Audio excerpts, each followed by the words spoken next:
We all do it. We compare ourselves to other people. We compare our wealth, our looks, just about everything.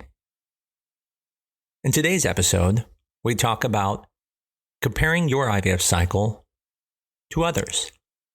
And should you do it, or should you not? I'm Dr. Mark Amols, and this is Taco Bout Fertility Tuesday.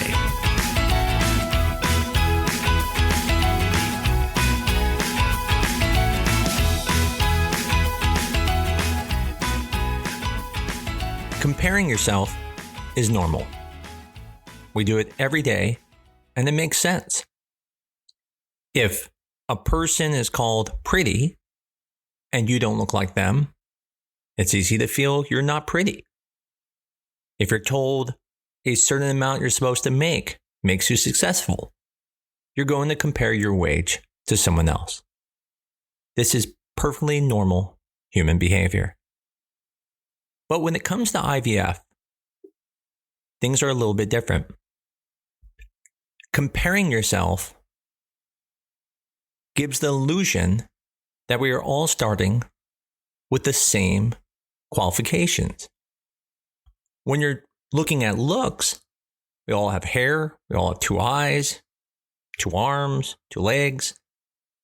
So when you're comparing yourself, everyone's starting with the same point. But in IVF, it's completely different. And it's obvious to know that on some situations because a 25-year-old, you would expect to have better egg quality than a 45-year-old. So that comparison is pretty easy to realize, okay, I'm not going to be as good as a 25-year-old.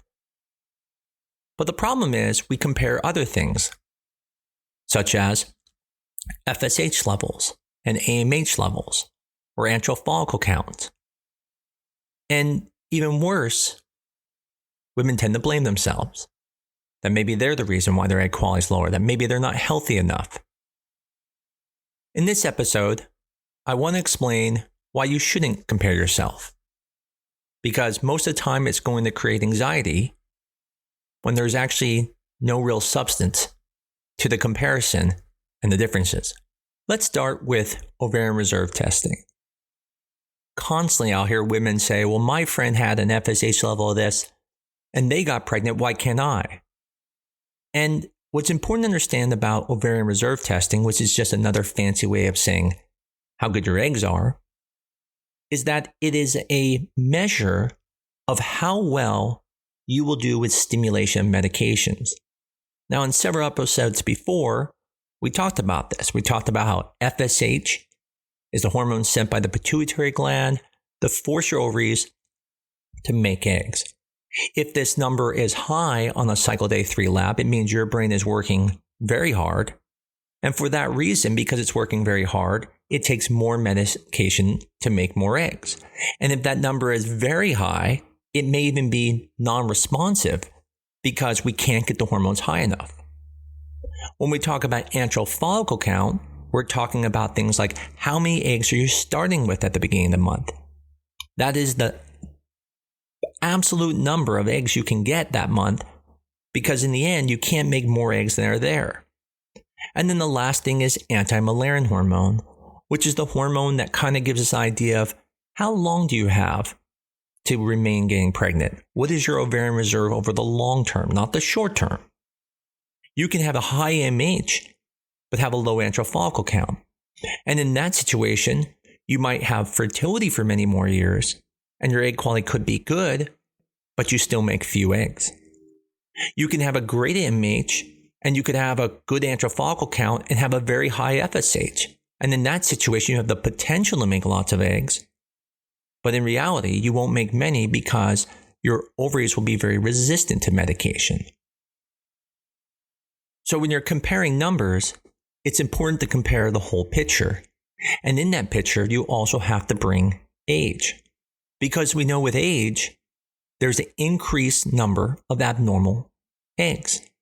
And so if you're 45 with an AMH of 4 and an FSH of 9 on a cycle day 3 lab and an antral follicle count of 20, you have a very good chance that you might get something compared to your peers. But compared to a 21-year-old, you are definitely in a lower chance, even if they only made 10 eggs, or if they had a slightly elevated FSH, because we know the ratio of normal versus abnormal eggs will be different between the age groups. And so when you try to compare yourself, please take the time to look at the whole picture and compare apples to apples. Your ovarian reserve is just a measure of how well you will do compared to your peers. But in the end, when you read someone on a Facebook post that says they had a number and they couldn't get pregnant, you can't assume that's you unless you know the whole story. The real concern I have is when people are comparing IVF cycles. I see this all the time. We'll be going through an IVF cycle and someone will post on Facebook, I'm so worried about my IVF cycle. My estrogen level is only 200 and everyone else's is 1,000. And I can understand that because you're comparing, thinking, well, isn't estrogen important? If mine's low, that's a bad sign. And in some ways, it's kind of correct, but it also misses the big picture. So for example, if the person with 1,000 estrogen on, let's say, day 7 has 12 follicles growing, and the person who had the 200 estrogen has 12 follicles growing, but those follicles are growing slow. They're only 10 millimeters at the time. And the person who was at 1,000 had follicles at 14 millimeters. Then in that situation, there really is no difference in the cycles except one is going slower. Yet, that's not what I see on Facebook. I see people thinking everything's going bad. And so here's a situation where comparing numbers, but not knowing where they are in the cycle or how big the follicles are, can lead to anxiety that really is not necessary. On that same line of reasoning, some people won't make lots of eggs. So let's say your antral follicle count is 4 and your friend's antral follicle count is 20. Well, then on day 7, even if the follicles are exactly the same size, they're all, let's say, 16 millimeters, you're going to have differences in the estrogen because in one situation you have more eggs, in the other situation you have less.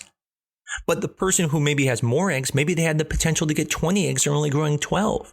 And in your situation, you only have 4 follicles to give and you're getting all 4. So you're getting 100% and they're barely getting over 60. So if anything, keep this in mind when you're comparing yourself. You're going to do it. We're all human. Everyone's going to compare.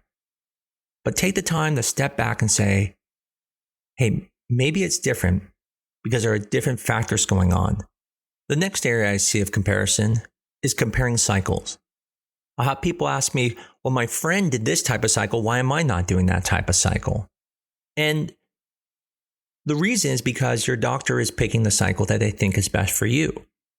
So there are times where I may use an antagonist cycle on one patient and use a microdose Lupron on another. And people compare themselves and they start wondering, why didn't I get this? And I think that's a good thing to ask.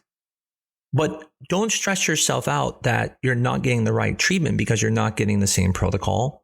It may be because that's the best protocol for you. Now, you should always be an advocate for yourself. You should always ask the doctor why. There's nothing wrong with that. But I just want to help reduce the stress that there is a reason why some people get higher doses. There's a reason why people get different protocols, why some get growth hormone and some do not. Some people are put on birth control. Some are put on only estrogen. But in the end, your doctor should be customizing your protocol to your body and to your past experiences. I've had patients ask me, well, after they did this protocol, they went on to a microdose. Why am I not going on to that? And so, for example, in this one case, the patient who had an antagonist cycle didn't make many eggs. Even though everything looked good on paper, they didn't do as well as we thought they would. So the next protocol, we put them on a co-flare protocol, and we were able to get more eggs. Now, the patient who was questioning this, she went through an antagonist cycle. Now, she got plenty of eggs. Matter of fact, almost too much. But the biggest issue was quality on hers, not quantity. And so we put more focus on the quality. And I had explained to her that it's not that we just changed the protocol because one didn't lead to the outcome you want. we changed the protocol onto what needs to be fixed. And in her situation, it wasn't about quantity, it was about quality. And so we put the focus on that. Now, I know that opens up a can of worms because some of you might be thinking right now, but doesn't protocol affect quality? And the answer is absolutely not. Protocol does not affect the quality of the eggs. I don't care what people say, it does not. In another episode, I did talk about this, and you're more than welcome to listen to that. But the point is, I bring this all up because I want people to understand there are going to be differences, but differences are good. We are not all the same person. We're all different. We respond different to medications. We respond different to everything. And so it's not surprising that we all get something different. But in the end, try not to read into it and think that something is wrong with your cycle. Just do yourself a favor and ask your doctor for clarification, and likely they'll let you know that everything is fine and that you're just different and there's nothing wrong being different. As I started this podcast, I said, everyone's going to compare. It's what we do. It's human nature. So it's not a question if you're going to. It's more of a question of when you do, keep these principles in mind.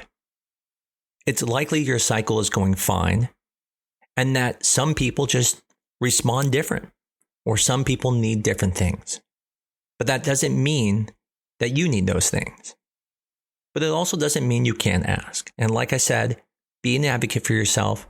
If you have questions, you have every right to know why your doctor picked your protocol and why they chose the things they did for your IVF cycle. I hope this was informative for many of you.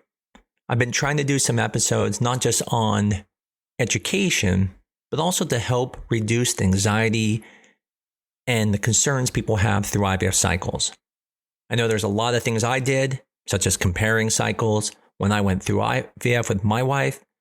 And so I wanted to take a few episodes to just help people reduce stress, reduce fear, and reduce anxiety. Thank you for listening. If you enjoyed this podcast, please go out and review us. Give us 5 stars on Apple Podcasts, Google Podcasts, or any other place you listen to your podcast. As always, I appreciate everyone who listens to this show and tells people about us, and hope you enjoy it. Until next week, I'll talk to you then on Taco Bout Fertility Tuesday.